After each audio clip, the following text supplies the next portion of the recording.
Hey guys, welcome back to my channel. Today we're doing a little bit different of a style of video and we're gonna go over some of my favorite freezer meal prep recipes. So we're starting with breakfast cookies for the first recipe. I have altered this recipe since I have tried it. I've tried a few different recipes for breakfast cookies and so far this was my favorite base that I've since altered. I'll put each recipe in the description because I'm one of those people, if I'm watching a recipe, I get very overwhelmed when they start listing off all the measurements. But for this recipe, there's bananas, almond butter, or I use peanut butter, eggs, vanilla extract, oat flour, which as you saw I blended to make my own oat flour, cinnamon, baking soda, salt, oats, craisins, and chocolate chips. Since making this recipe again, I've added chia seeds, coconut, and collagen peptides, as well as walnuts and pumpkin seeds. And I prefer the new batch that I made just because there's more substance to it and more minerals to it as well. As you can see, I don't necessarily follow the recipe as specifically as I should. I don't like thick banana pieces when I make banana bread or for these cookies, and so I actually blend all the ingredients and it just makes it faster and easier to clean up. And then I decided that the batter was a bit too thin, and so I used some of my leftover freshly milled flour to kind of thicken it up, and after that I was pretty happy with the consistency. So I just bake these in the oven. I don't freeze them or anything. I'm sure that you could and then bake them fresh day of, but it's just one more step that when I'm prepping food, I just really don't want to do that.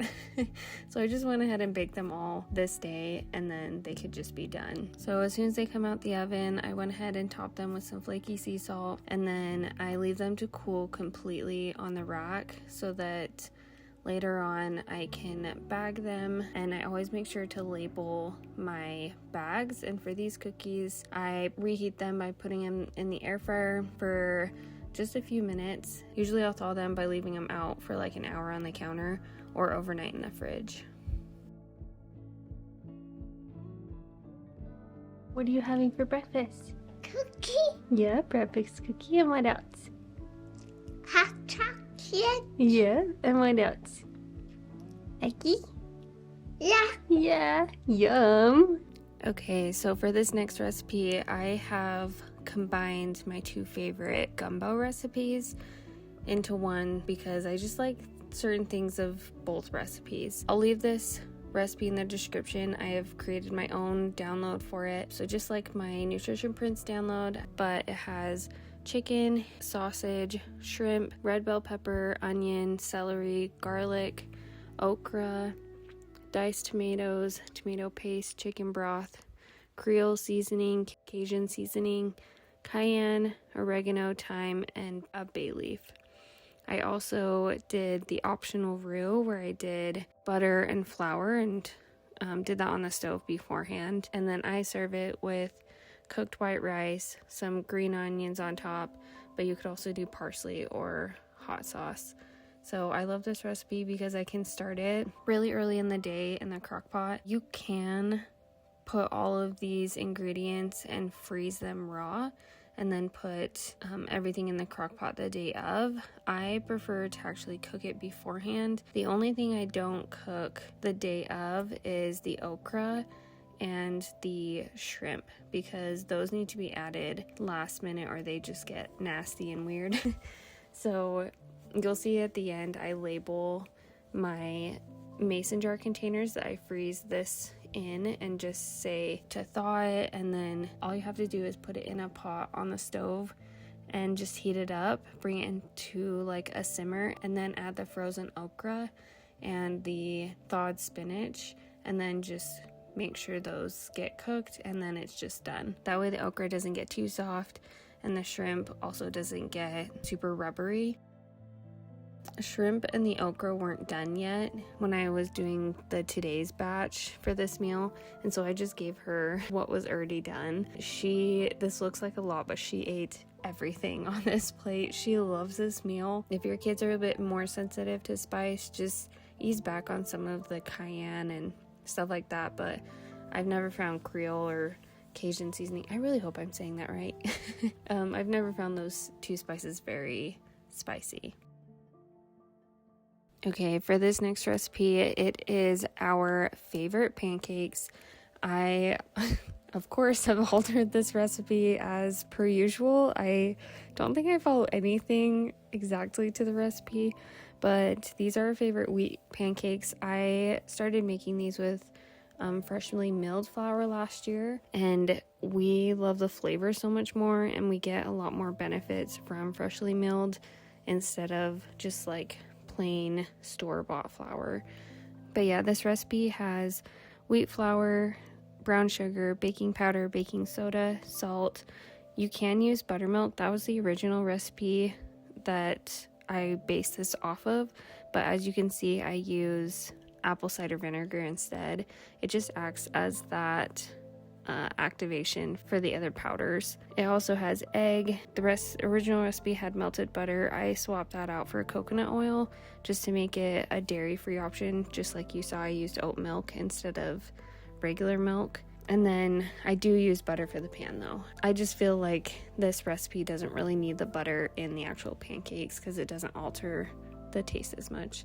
I also added collagen peptides to this batch, and I always add chia seeds. There's a lot of benefits for adding chia seeds to your food, and then we always prefer chocolate chips over anything. For this recipe, I sometimes have to alter the amount of flour. I just get it to a really thick consistency, but you do want this batter to set and rest for at least 10 minutes, and then it becomes really thick as the freshly made flour absorbs all of that liquid. I was doing a massive batch because we are meal prepping, and so this took quite a while to cook all of these pancakes. Usually my husband would cook these for me, but he was gone this week, and so I was kind of on my own, so I got too nervous to do lots of pans all at the same time because I'm also watching Tiny. So to store these, I put them in a bag. I label it as per usual. For these, I pop them frozen in the toaster to reheat them, and I always make sure to try and suck out the air of the bags that I'm freezing, and then I just went ahead and popped those in the freezer. Okay, this recipe is Tiny's all-time favorite protein recipe. The recipe is called Peruvian Chicken. This is one of the very few recipes I don't alter at all. Usually it's supposed to have lime, but I didn't have a lime on hand, so I did lemon. But that's not usual for me. So this recipe has chicken, garlic, soy sauce, lime juice, olive oil, cumin, paprika, oregano, and black pepper. I will make massive batches of this chicken. I only had enough to do one large batch. Usually I would do at least 2 to 3, and we just always keep this in the freezer already raw, and then when we cook it, we just pull it out, thaw overnight or during the day, and then we get out our grill / in George Foreman, I forget what they're called, and we just grill that. It takes like maybe 10 minutes total. The recipe that I link also has the green sauce recipe. That recipe I make in massive batches as well, and I will freeze those in cubes, so then we can just pop a cube out, thaw that overnight, or like right before the meal. I sometimes will forget and just put it in the microwave for like 30 seconds. It freezes super well and it thaws extremely well. Tiny will just spoon the sauce into her mouth. She loves it so much, and she easily eats at least 1.5 of these chicken thighs. Our whole family loves it, and every time I've made it for someone, they have always asked for the recipe. It has the most amazing reviews. I cannot say enough good things about this recipe. So if you were going to try any of these, I would try that one for sure. Okay, I hope this video is super helpful. These will last us all through the month and help with making breakfast really easy, as well as get some dinners that are super easy for our family to just quickly make on really stressful nights when we just don't have time to make full meals. Leave a comment down below if you like this video, and I will see you guys next week.